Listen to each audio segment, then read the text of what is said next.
Hola, veníamos a pedir disculpas por el vídeo que publiqué el pasado lunes, el día del Eid. A toda la gente que se haya sentido ofendida de verdad, de corazón, no era nuestra intención faltar el respeto a nadie. Lo sentimos en el alma. السلام عليكم. اليوم جينا نطلبوا السماحه على حساب ذاك الفيديو اللي تنشر نهار العيد. المسامحه بزاف وهي غادي نشرح لكم وانا غنترجم لكم. Simplemente aclarar que no éramos conscientes del alcance que iba a tener el vídeo, sobre todo yo, porque lo publiqué sin su consentimiento. Cuando él ya supo que estaba el vídeo publicado, ya lo habían visto millones de personas.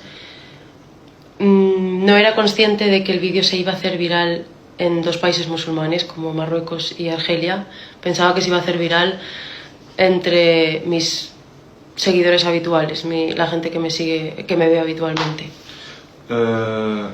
الحاجه الاولى هي نشرته بلا العلم ديالي وانا ما كنتش عارف حتى دازت حتى شافوه الناس اللي شافوه شي 2 مليون عاد ساقط الصح انايا واخا مسحناه كان بنادم عمل عليه الفيديو وتشهر صافي.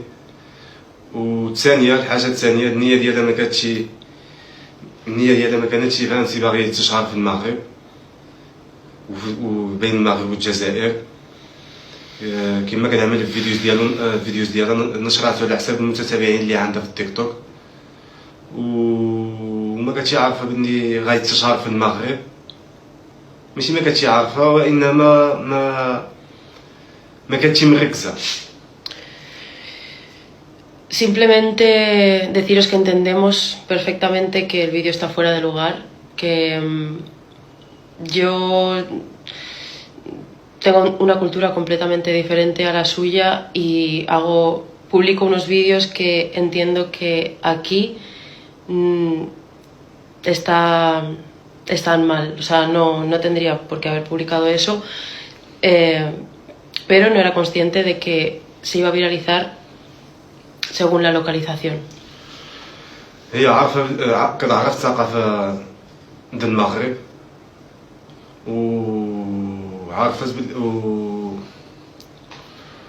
وعارفه بلي الفيديو عيب هنا في المغرب. بالحق النيه ديالها ما كانتش كما قلت لكم ما كانتش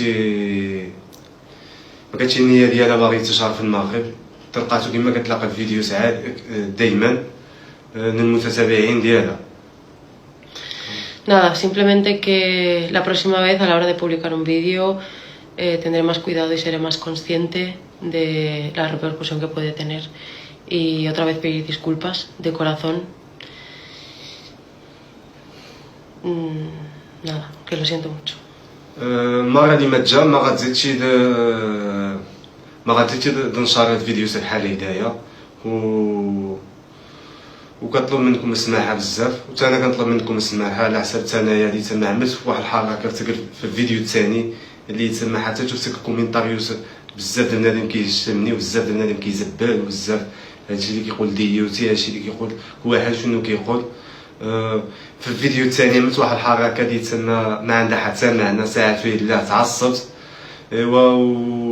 ومسامحه. وهذا الفيديو هذا اللي كنعدلو هذا هو الاخرين اللي غنبان في شي فيديو حيت انا اصلا ما عنديش مع هادشي هذا. ما عندي لا مع تيك توك لا مع انستغرام لا مع فيسبوك يتسمى اصلا ما عنديش. دابا انا كنهضر بحال اللي فهمتي مفافي ما عنديش مع هاد الكاميرا ومع هاد الزمر هذا كامل. ومسامحه بزاف وبنادم كامل كيغلط.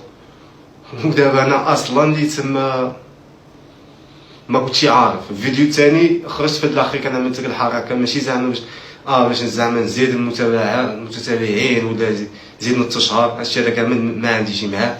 وهذا الفيديو هذا غيكون هو الاخر ان شاء الله اللي غنخرج فيها اذا غنوضح الامور اللي وقعت. ايوا مسامحه وتا هي كطلب منكم السماحه.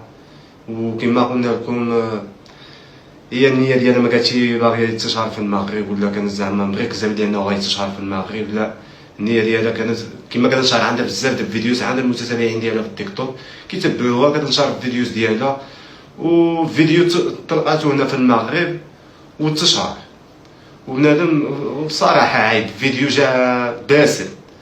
ايوا مسامحه وتا هي كطلب منكم السماحه. ايوا شي اللي كاين مسامحه بزاف يا está. يا صاحبي